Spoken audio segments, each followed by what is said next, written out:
오늘 언약 10번째 말씀으로 약속 있는 첫 계명, 이런 제목으로 함께 말씀을 나누려고 합니다. 오늘 말씀을 시작하기 전에 오늘 동영상을 먼저 한 편 잠깐 보고 같이 은혜의 말씀을 나누려고 합니다. 언젠가 한번 우리 성도들에게 보여줬던 동영상인데, 그런데 감동이 되어져서 이후에 또 전해질 말씀도 있고 해서 한번 더 동영상을 같이 보고 같이 주의 말씀을 같이 나누려고 합니다. 부모 사랑에 대한 감격의 동영상, 우리 먼저 한번 좀 같이 보십시다.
네, 잘 보셨습니까?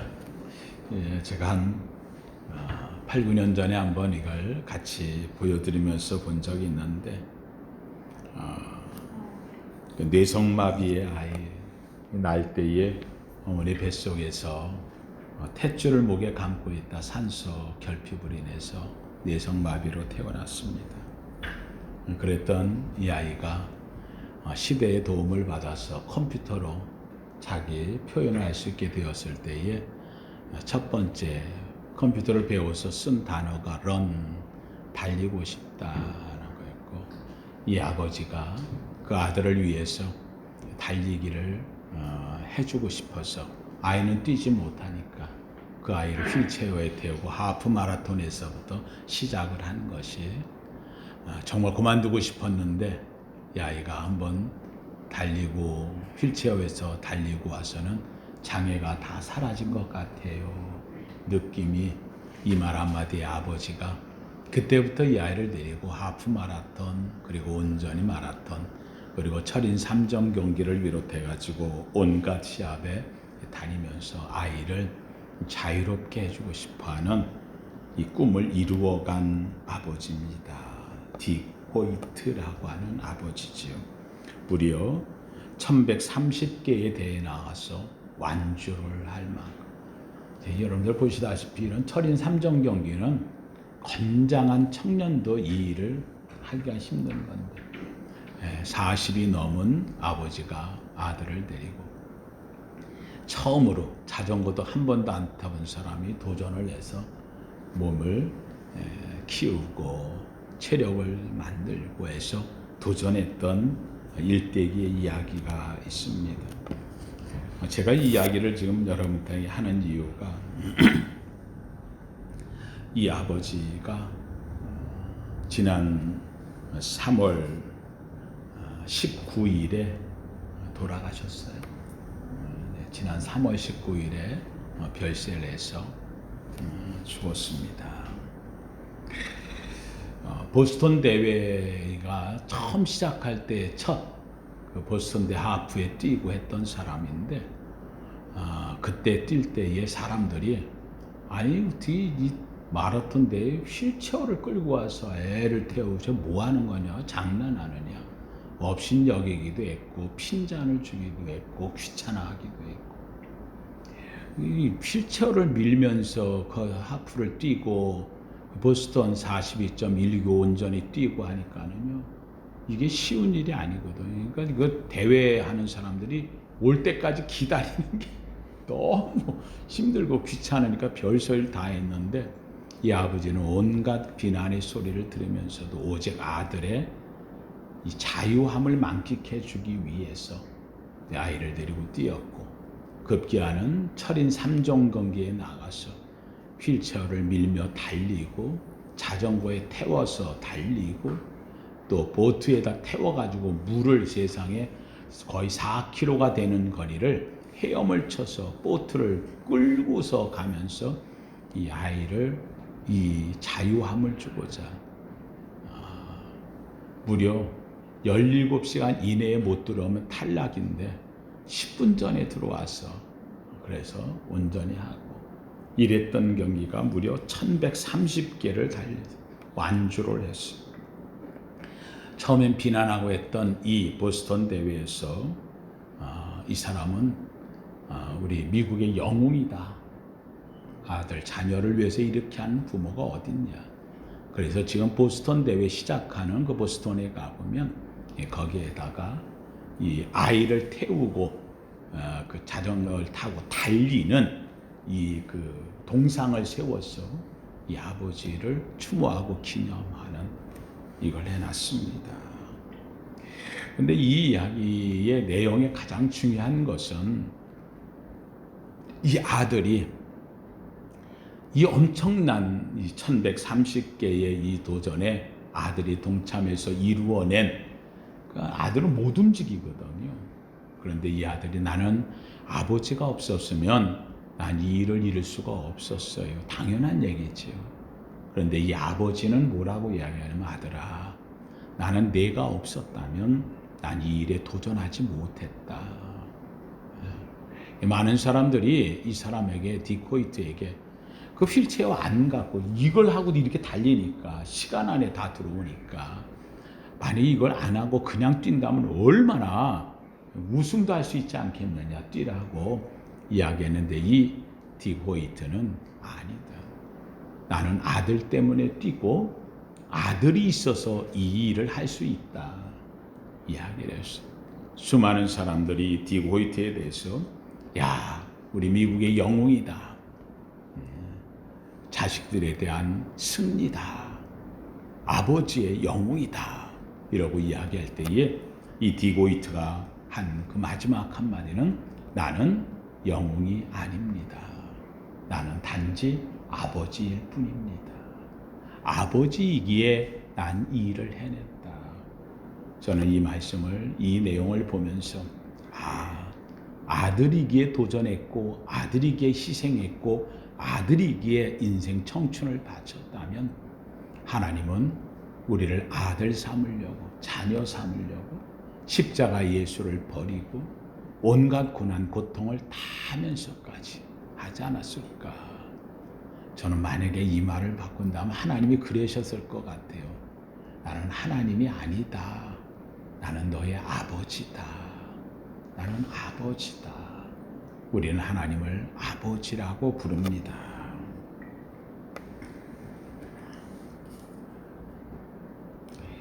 사랑하는 성도님들, 지금 시대에 보면 뭐 자식도 버렸다, 뭐 이랬다 해서 막 나오지만 그거는 정말 한둘에 손꼽을 일이지요.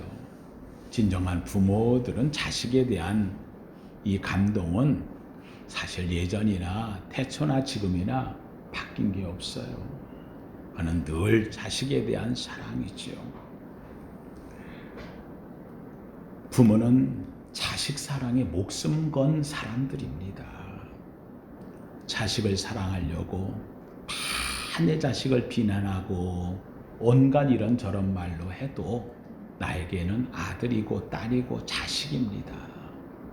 이 자녀에 대해서 누가 뭐라고 하든 나는 내 자녀를 지키겠다는 게 부모의 마음이고, 그래서 부모는 자식 사랑에 목숨을 건 사람. 이거 목숨 안 걸고 이 일을 할 수 있겠어요? 그래서 목숨 건 사람. 1988년 12월 7일에 아르메니아라고 하는 나라에 대지진이 일어났어요.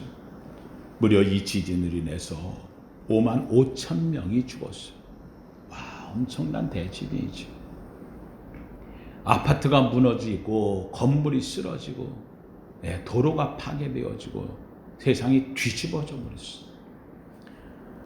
한 곳의 9층 아파트가 무너져 내리면서 철근과 콘크리트로 가득 쌓여진 그 밑에 아이를 데리고 계단을 올라가다가 이게 그냥 무너져 내리는 바람에 계단 아래 삼각대 이렇게 사이에 끼어가지고 겨우 산 사람이 있어요. 콘크리트, 철근 콘크리트 밑에 다 집이 무너지는데 수산나라고 하는 엄마와 가이안이라고 하는 딸이 가까스로 삼각형 이 지하 틈바구니에서 끼어가지고 겨우 목숨을 유지하며 거기에 살았어. 구조를 기다리고 몇 날 기다려도 구조가 오질 않잖아요. 생각해 보세요. 여기에 딸 아이 하나를 데리고 그 밑에 있는데 엄마는 어떻게든 참고 견딘다는데 딸은 이게 지금 무너져 내려서 뭐 지금 난리를 치고 지진이 나고 이게 중요한 게 아닌 거예요. 엄마한테 몇 날이면 어때요? 먹을 것도 없고 나가지도 못하니까 엄마 목마려 목마려.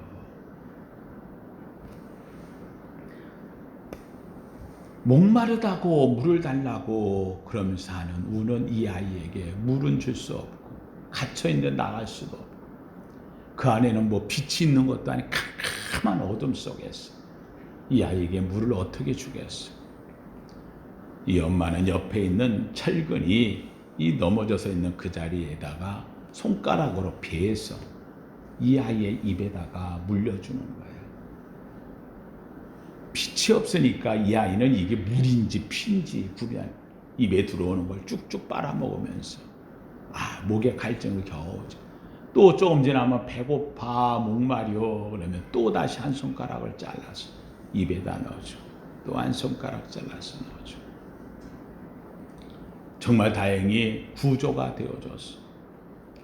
이곳에 있는 이 수산나와 가이안이라고 하는 이 딸이 구조되는 상황에 이 구조대를 들여보냈는데 보는 순간 처참하게 10손가락이 다 헤어져 가지고 그 아이의 입에는 피가 범벅이 됐어. 몸에도 온통 피투성이에 엄마는 거의 탈진이 되어 있고 이 아이는 그 속에서 겨우 살아나와. 피범벅되어 구조되는 이 사진이 전 세계에 알려졌어. 이게 부모예요. 이게 어미예요. 이게 아버지예요. 이게 어버이 사랑이라는 거예요. 자식 사랑에 목숨을 거는 사람들. 이게 바로 부모가 되어지죠. 하나님은 아마 하나님의 그 큰 사랑, 아가파오, 아가페적 가장 무한적 사랑을 이 땅에다 심기는 해야 되는데 어디다 심을까? 아마 부모의 가슴에, 부모의 마음에, 자식을 향한 그 마음에다가 심어 놓았지 않았나. 사랑하는 성도님들, 성경은 우리에게 이야기합니다. 내 부모를 공경하라. 하나님께서 우리에게 계명을 주었을 때의 계명에 두 부분으로 나누는데 하나는 하나님에 대한 사랑 공경이고 하나는 사람에 대한 사랑 공경을 이야기해요. 1계명에서부터 4계명까지는 나 외에 다른 신을 내게 두지 말라. 너를 위해 새긴 우상 만들지 말라. 여호와 이름을 망령되이 일컫지 말고 안식일을 기억해서 늘 주리를 지키고 네 가지 이 계명을 하나님을 향해 지킨다면 그럼 내가 이제 땅에서 사람에게 지켜야 될 계명을 주었어. 사람 간의 관계를 가운데서 첫 번째로 준 것이 5계명, 내 부모를 공경하라.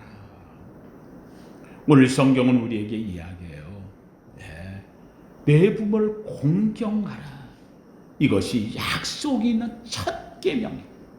하나님이 우리에게 주신 우리의 삶 속에서 사람을 향해 가져야 될 하나님과 더불어 가장 중요한 첫 번째 계명, 내 부모를 공경하라. 그런데 여기에 첫 번째 계명을 주시면서 여기에 비밀을 담아 놓았어요. 하나님을 사랑하면 하나님이 복을 주셔요. 믿으시면 아멘. 부모를 공경하면 하나님이 복을 주셔요. 믿으시면 아멘.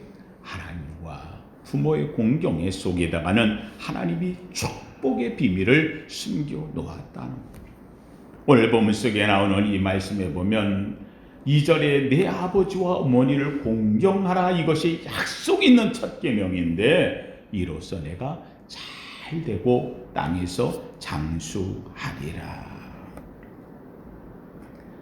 부모 공경에 대한 마음을 갖고 있는 사람, 성경이 약속하고 있어요. 잘 되고 장수합니다. 오늘은 언약의 10번째 말씀이에요. 오늘 언약의 10번째 말씀에 오늘은 어버이 주일, 약속 있는 첫 계명, 하나님의 언약 계명이 바로 이 속에 들어있다는 사실이에요. 어느 신문 광고에 이런 광고가 나왔어요. 얼마 전에 자식을 낳고 자식이 아기를 키우지 못하니까 팔겠다고 하는 신문 광고가 났는데 그 전에 먼저 나온 광고가 하나가 있어요. 아버지를 팔겠다는 광고예요.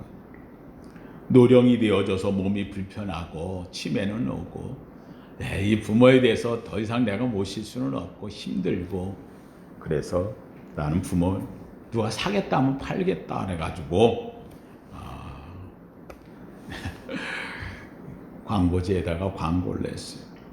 아버지를 팔겠습니다. 가격은 10만 원. 이 광고를 본 사람들이 이게 진짜야? 이거 누가 뭐 이거 장난 아니야? 뭐 이런 걸 냈어. 그런데 그것을 또 혹시라도 진짜로 나가면 야 정말 세상 말세다. 이게 말이 되는 얘기냐? 온갖 말이 다 나옵니다. 그러면서 세상 사람들은 얘기합니다. 그래 누가 산다고 뭐 판다고 해서 누가 사갈 사람이 있겠냐는 거예요. 다 늙었고 지금 이런 치매까지 오려고 하는 이런 노인네를 누가 이걸 사가겠냐. 지금 미친놈 아니냐고 온갖 말로 지금 난리가 납니다. 사람들의 입방아에 오르내리고 이런 게 화제가 되어지고 사람들이 뉴스거리가 되어지고 이거에 대해서 비방하고 질타하고 뭐 난리가 났습니다. 그런데 이 광고가 나가자마자 다음 날 되어져서 새벽같이 찾아온 사람이 있어. 내가 아버님을 사겠습니다. 이 아버지를 살겠다고 하는 사람은 자기는 부모가 없이 일생을 살았고 우리 부부는 부모의 사랑을 한 번도 받아보지 못했고 부모를 섬겨보지도 못했는데 부모를 모실 수 있다고 하면 이보다 귀한 거 없는데 아버지를 팔겠다고 하니 이유 불문하고 우리는 그 아버지를 모시고 가겠습니다. 나는 아버지를 아버지라고 부르고 아빠라고 부르고 모실 수 있고 내가 섬길 수 있다면 이보다 좋은 게 어디 있겠습니까? 우리 부부는 간절히 원합니다. 그 아버지 우리가 모시겠습니다. 이 소문이 나자 곳곳마다 사방팔방에서 야 이런 자녀도 있냐, 이렇게 효율화한 사람이면 자기 부모도 아닌데 모시는 사람이 있느냐, 온갖 곳에서 내가 못 모시지만 당신이 모신다면 내가 당신에 대해서 좀 돕겠다 그래가지고 온갖 게 답지하기 시작을 하는 거예요. 막 뭐 호여드는. 이 젊은 부부가 이야기하면 아닙니다. 우리 집은 넉넉합니다. 우리 부부는 잘 삽니다. 생활 넉넉함 이런 거 아닙니다. 다 이것 때문에 되어질 게 아닙니다. 그저 우리는 나는 아버지라고 부를 수 있고 아빠라고 부를 수 있고 아버님을 모실 수 있다는 게 나는 가장 큰 기쁨이기에 나는 내가 자원하고 기쁨으로 모시는 겁니다. 사랑하는 성도님들, 저는 우리 교회가 어른을 잘 공경하는 교회 되기를 주의 이름으로 축원합니다. 부모님에 대해서 내가 내 부모처럼 모시고 섬기고 사랑하고 먼저 대할 수 있는 귀한 마음. 부모 긍정은 하나님께서 우리에게 주신 인간을 향한 첫 번째 계명이에요. 첫 번째 계명, 가장 중요한 첫 번째 언약. 사람과의 관계 속에서 갖는 가장 중요한 성경에 나오는 위대한 우리 믿음의 신앙들을 얘기할 때 그들이 신앙으로 믿음으로 온전해서 되어졌다. 아니 그 믿음의 온전함 속에는 가장 중요한 하나님에 대한 계명을 지킨 주인공들이 되어졌어. 부모 공경에 대한 모든 사람들이 성경에서 축복을 받았다는 사실이에요. 여러분 자기를 갖다가 바구니에 담아서 버렸던 이 자기 어머니에 대해서 자기가 애굽에서 나오면서 가장 먼저 모시고 나왔던 모세, 그는 그의 어머니 요게벳에게 아주 했던 인물입니다. 자신을 낳으면서 그렇게 눈물 지르며 자신을 사랑했던 바로 사무엘, 그는 한나에 대해서 가장 사랑했고 공경했던 아들이었습니다. 형제들이 자기를 버리면서까지 애굽에 팔아버려 고생고생 밑바닥에 떨어졌는데도 불구하고 그는 아버지의 말 한마디 때문에 형제들을 끝까지 사랑하며 여기까지 내가 온 것은 하나님이 나를 보내심이라고 야곱 아버지를 모시고 그 형제까지 다 데리고 와서 애굽에서 축복되게 살게 했던 요셉, 그는 공경의 사람이었습니다. 온갖 세상 사람들의 비난을 받을지언정 그의 어머니에 대해서 끝까지 그 말씀을 지키며 사랑하며 나는 내 어머니보다 귀한 분 없다고 사랑했던 솔로몬, 그는 그의 어머니 밧세바를 철저하게 그의 말에 순종했던 주인공이었습니다.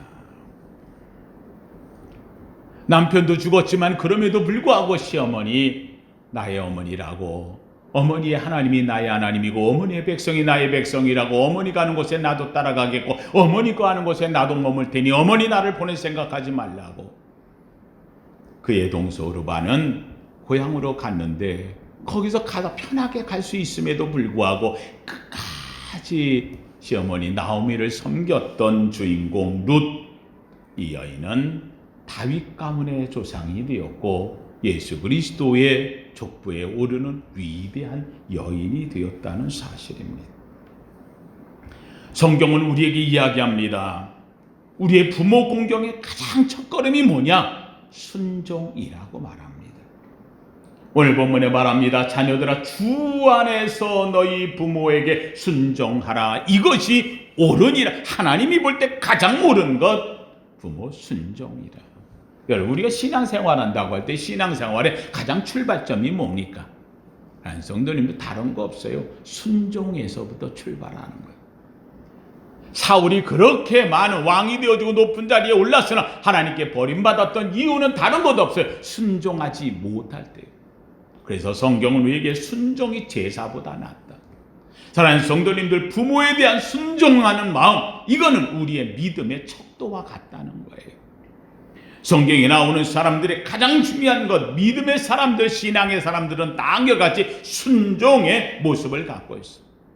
아브라함이 믿음의 조상, 순종의 조상이 될 수 있었던 것은 아브라함이 갈대아 우르에서 살던 그곳에서 하나님이 명령하는 거예요. 너는 너의 본토 친척 아비 집을 떠나 내가 내게 지시할 땅으로 가라 라고 말할 때에 아브라함은 다른 거 없어요. 말씀을 따라갔고 순종했다는 거예요. 순종해. 백세에 얻은 아들을 하나님께 바치라 할 때 그는 순종하여 하나님께 드렸어요. 이것이 순종이 아브라함의 믿음이 되어진 거예요.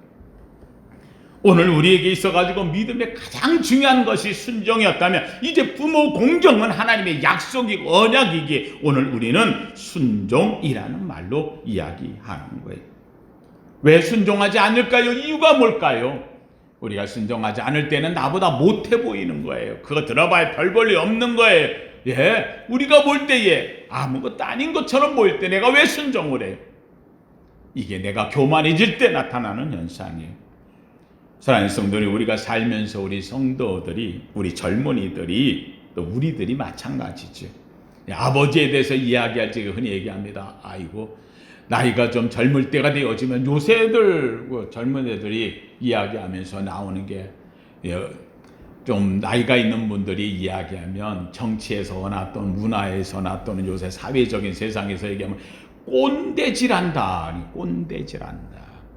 어른에 대한 것이 공경은 사라져버리고 어느 사이 자기들 세대가 온 것처럼 말하는, 툭하면 꼰대질한다. 맞아요. 꼰대질하는 거 맞아요. 그런데 중요한 게 있어요. 꼰대질도 들어볼 만해요. 꼰대질 할 때까지 오는 동안 삶의 여력이, 삶의 경험이 그 꼰대질 속에 숨겨 있어요. 나이별로 아버지의 상을 이야기할 때 아버지를 어떻게 평가할까요? 여러분, 아이가 태어나면 아이가 3살 때 되어지면은요, 3살 때면 그때부터는 뭔가 구별할 줄 알잖아요. 그렇죠? 근데 놀랍게도 아버지는요, 못하는 게 없어. 3살 때 아버지는요, 전지전능한 거예요. 우리 아버지는 전지전능해. 얘기하면 다 해주고 다 만들어 다 이루어지는 것 같아. 5살 때쯤 되면 얘가 이제부터는 조금 아는 거예요. 지식적으로도 애가 이야기해달라고 이렇게 할 때가 돼요. 그러면 이 아이가 뭐냐면, 우리 아버지는 전지하다. 전지하다. 아까 3살 때는 전능한 아빠인데 5살 때쯤 되면 우리 아빠는 모르는 게 없어.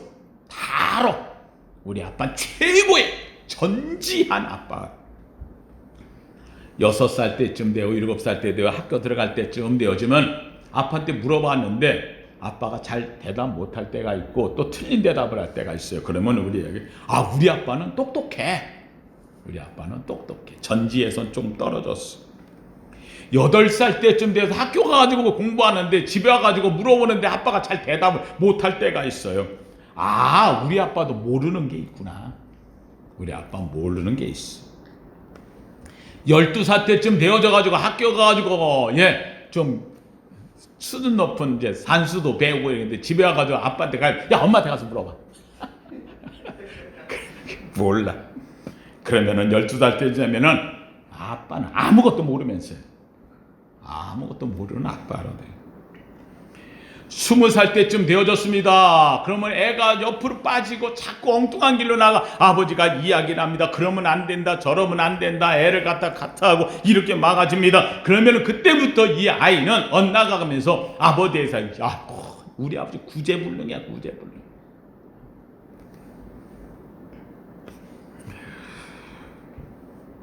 이제 그때부터 이제 꼰대질 아니 뭐 꼰대니 하는 말이 나오는 거예요.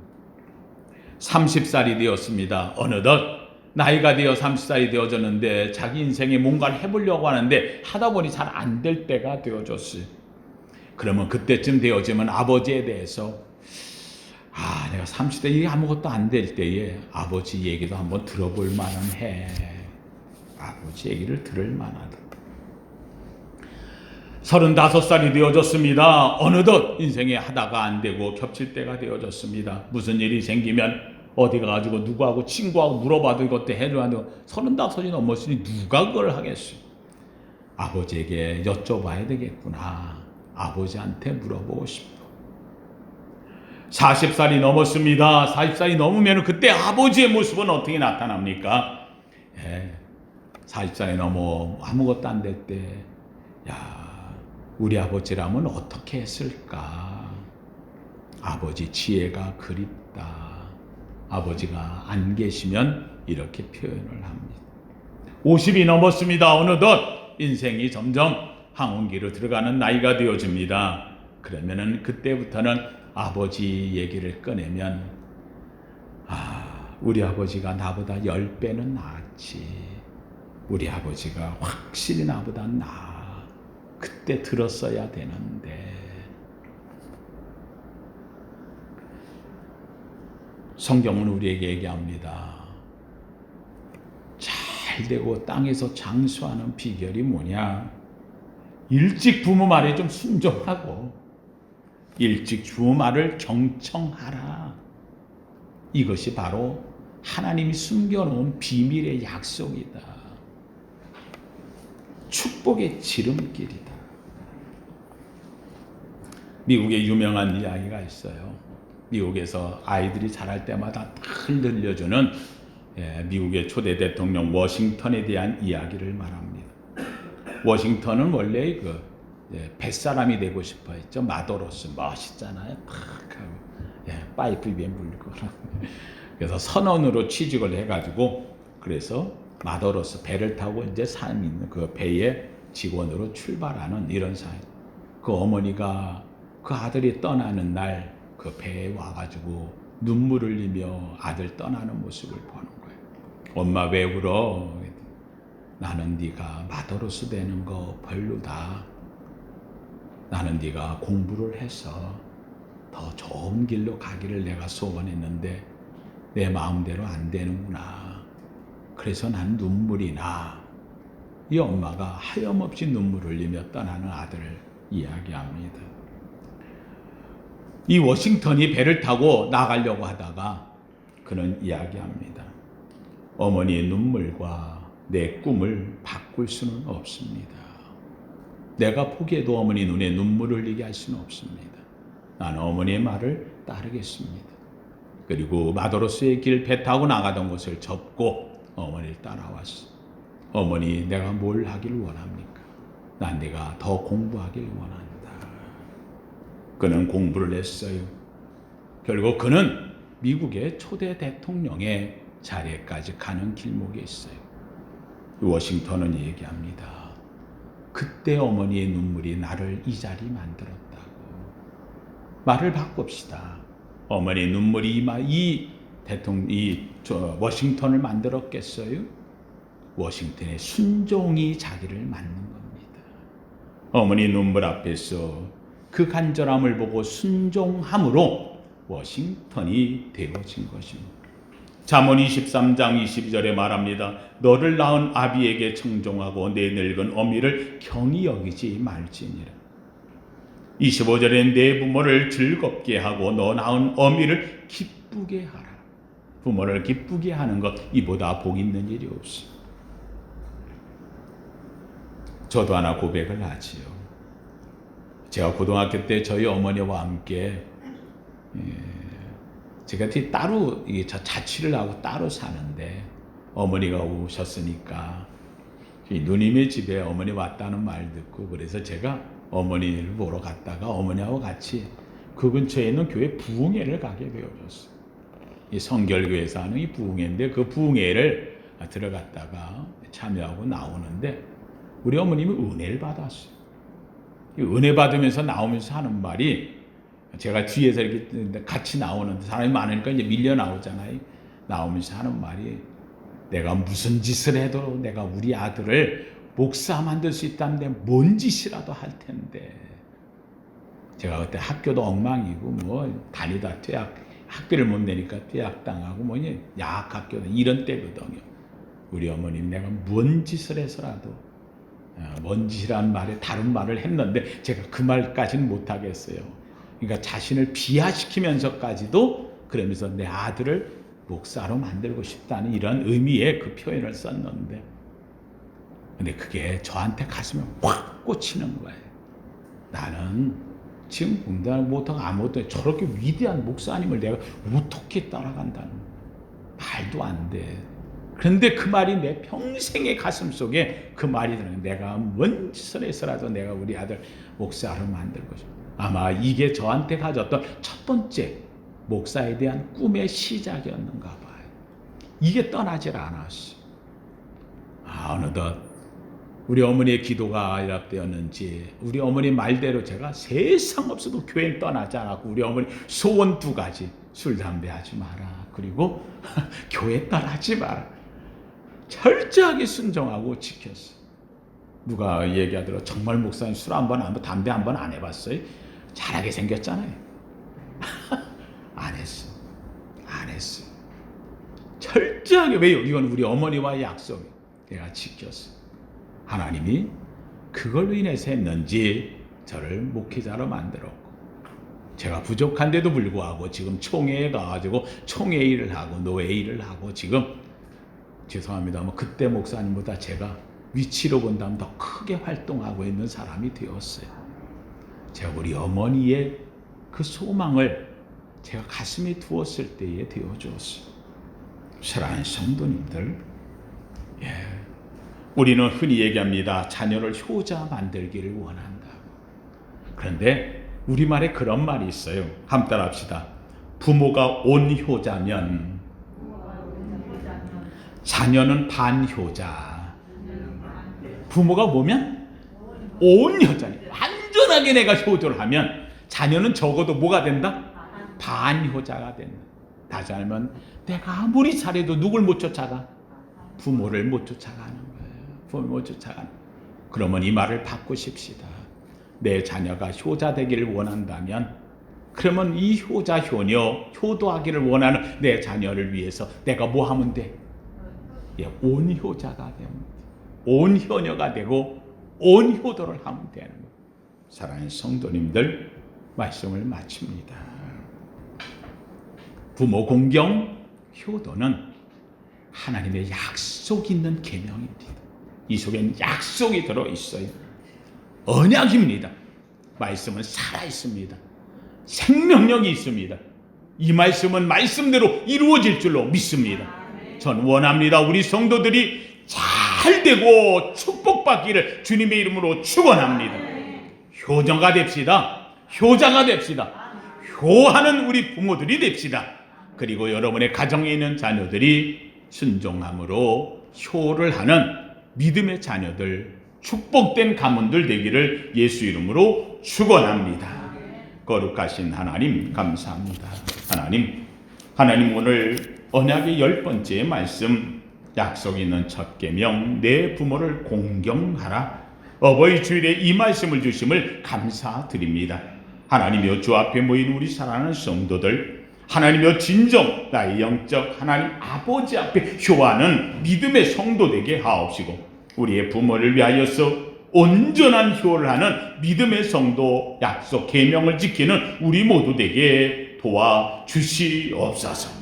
하나님 원합니다. 예단에 속한 우리 성도들의 가정의 자녀들도 하나님이여 효하는 약속 있는 계명의 주인공들 되게 하옵시고, 우리 온 성도들, 우리 세강교회 모두가 다 하나님께 영광 돌리는 믿음의 가문 약속의 계명을 지키는 성도들의 가정 되게 하옵소서. 예수님 이름으로 기도하옵나이다. 아멘.